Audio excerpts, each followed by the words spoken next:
So hello students, welcome to Mindspace school of mathematics. और मैं शशांक गुप्ता हूँ।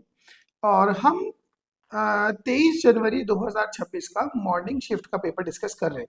ऑलरेडी अप टू 16 क्वेश्चंस के solutions आपके पास हैं। Now I am going to start with 17 onwards. अब ये पूरा का पूरा क्वेश्चन ज्योमेट्री बेस्ड है। Got it. जैसे वो ये कह रहा है कि z एक ऐसा कॉम्प्लेक्स नंबर है कि वो इस रिलेशन को फुलफिल करता है। फाइन, इसको मैं ऐसे लिखूं कि पूरी क्वेश्चन को 2 से डिवाइड कर देता हूँ। So it will become 3/2 less than और equals to magnitude of z minus 3 + 3 iota upon 2 mod less than और इक्वल्स टू 17/7/2। ये आएगा। Am I correct? मतलब कि अगर मैं इस वाली साइड से ध्यान दूंगा तो z एक सर्कल पे मूव कर रहा है जिसका सेंटर है 3 + 3 आयोटा बाई 2, जिसका रेडियस है 3/2, उसके बाहर के सारे पॉइंट्स।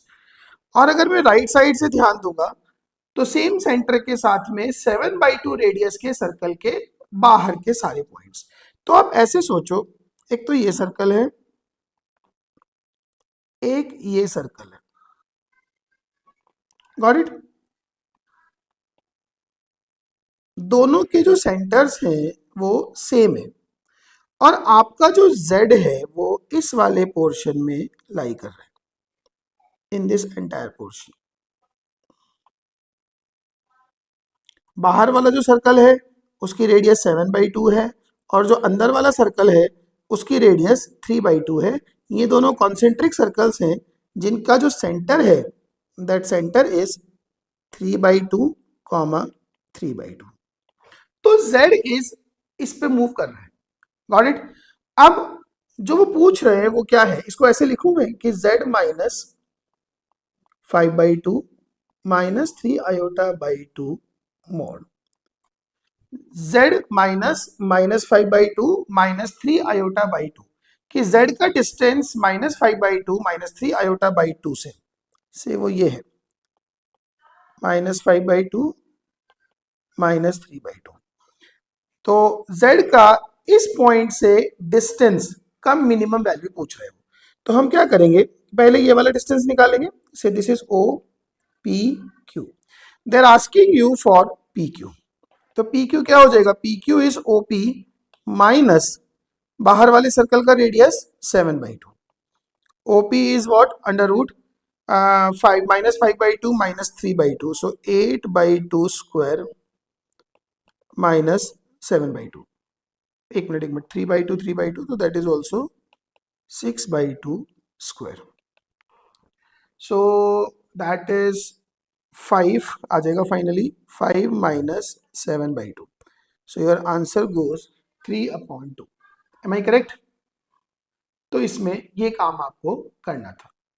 तो अगर हम ये थोड़ी सी ज्योमेट्री समझ पा रहे हैं, ठीक है, तो इससे आसान क्वेश्चन नहीं हो सकता कॉम्प्लेक्स नंबर में। मतलब इससे आसान तो सिंपली ये रह गया, ये कॉम्प्लेक्स नंबर देके उसका मैग्नीट्यूड पूछ लिया। Am I correct? So this is how we go ahead with this question. चलिए अगले क्वेश्चन पे आते हैं। Let A and B respectively with the maximum and minimum value of the function this. चलो पहले छोटे मोटे ट्रांसफॉर्मेशन देखते हैं। Sine 7π/2 minus theta will be. अब देखो 7π/2 का मतलब हो गया 2π + 3π/2, उसमें से कुछ कम मतलब third quadrant, so it is going to be minus cos theta. Sine 11π minus theta is going to be sine theta. Sine 3π/2 minus theta is again minus cos theta. Sine 9π minus theta second quadrant fall करता है, that is sine theta. तो ये जो F theta वाला expression है ये क्या बन गया? 4 times sine to the power, पहला टर्म कॉस है, cos to the power 4 theta plus sine to the power 4 theta minus 2 times cos to the power 6 theta plus sine to the power 6 theta. Got it?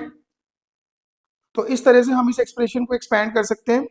So that is 4 times, ये बन जाएगा 1 - 2 sine square theta cos square theta minus 2 times 1 - 3 sign square theta cos square theta. ये standard identities हैं आपको याद होंगी, otherwise नहीं भी है तो हम sine square theta plus cos square theta equals to 1 उसका स्क्वायर करके पहली आइडेंटिटी और उसका क्यूब करके दूसरी आइडेंटिटी को प्रूव कर सकते हैं. So it is 4 minus 2 minus 2 sine square theta cos square theta. इसको मैं ऐसे लिख लेता हूं 2 minus sine 2 theta whole square upon 2. That is 2 minus sine 2 theta whole square या साइन स्क्वायर 2 थीटा अपॉन 2. अब तो बड़ी सिंपल सी चीज रह गई है, कुछ थीटा पे कोई ऐसा रेस्ट्रिक्शन है नहीं, बिलोंग्स टू आर है. सो एफ थीटा की वैल्यू मिनिमम होगी जब सब्ट्रैक्ट होने वाली क्वांटिटी मैक्सिमम होगी और वो मैक्सिमम जाएगी 1. तो 2 माइनस 1/2 दैट इज 3/2 और ये मुझे उसने वैल्यू दी है मिनिमम बी. एफ थीटा की वैल्यू मैक्सिमम होगी जब सब्ट्रैक्ट होने वाली क्वांटिटी मिनिमम होगी. सब्ट्रैक्ट होने वाली क्वांटिटी परफेक्ट स्क्वायर है, उसकी मिनिमम वैल्यू 0 हो जाएगी तो वो आ जाएगा 2. तो ये है अपने पास A. Now they are asking for a plus 2b जो आप निकाल सकते हो. So 2 plus 3 that is 5. Got it. तो सिंपल क्वेश्चन था ये तो, खैर है ना. इतनी ट्रिग्नोमेट्री, मतलब ट्रिग्नोमेट्री में ऐसा क्वेश्चन आना इज लाइक ए ब्लेसिंग. बस आए करो फटाफट से answer. Got it.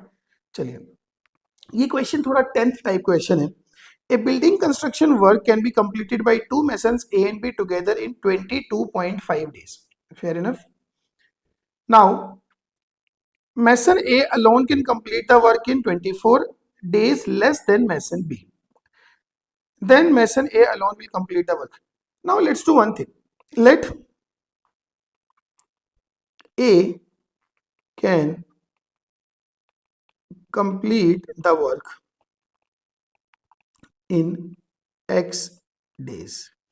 Now, A alone can complete construction work in 24 days less. So इसका मतलब I can say B can complete the work in X plus 24 days. ठीक है ना. So इसको ऐसे सोचें कि work done by A in 1 day is 1 by X. Work done by B in 1 day is 1 upon X plus 24. Got it? So work done by A and B in 1 day. अब देखो question में दिया है A and B can complete, है ना, two masons A and B together in 22.5 days. So एक दिन में वो कितना काम कंप्लीट कर देंगे? 1 upon 22.5.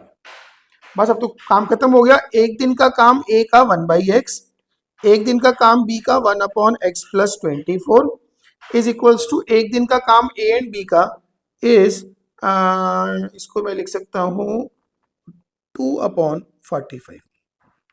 If you take LCM, so 2x plus 24 upon x into x plus 24 is 2 by 45. Cross multiply करेंगे तो x square plus 24x is 45x plus 45 into 12. मैंने ऊपर से 2 कैंसिल कर दिया है. So it is x square minus 21x minus 540 equals to 0. ठीक है, इसके फैक्टर्स करेंगे तो 540 के फैक्टर जिनको सब्ट्रैक्ट करके 21 आए, that is 36 and 15. yes. So it is x minus 36 x plus 15 equals to 0. So x comes out to be 36. तो सिंपल सी बात थी. उन्होंने पूछा A alone can complete the work in how many days? So the number of days are 36. इतने time में A अकेला इस काम को कंप्लीट कर लेगा. Am I correct? So this is what you are supposed to do. अब ये इस तरह के क्वेश्चन जनरली जेईई मेंस में नहीं पूछते हैं, है ना, 10th स्टैंडर्ड को बिलोंग करते हैं. But since we have a chapter called quadratic, so I will completely keep it in that category.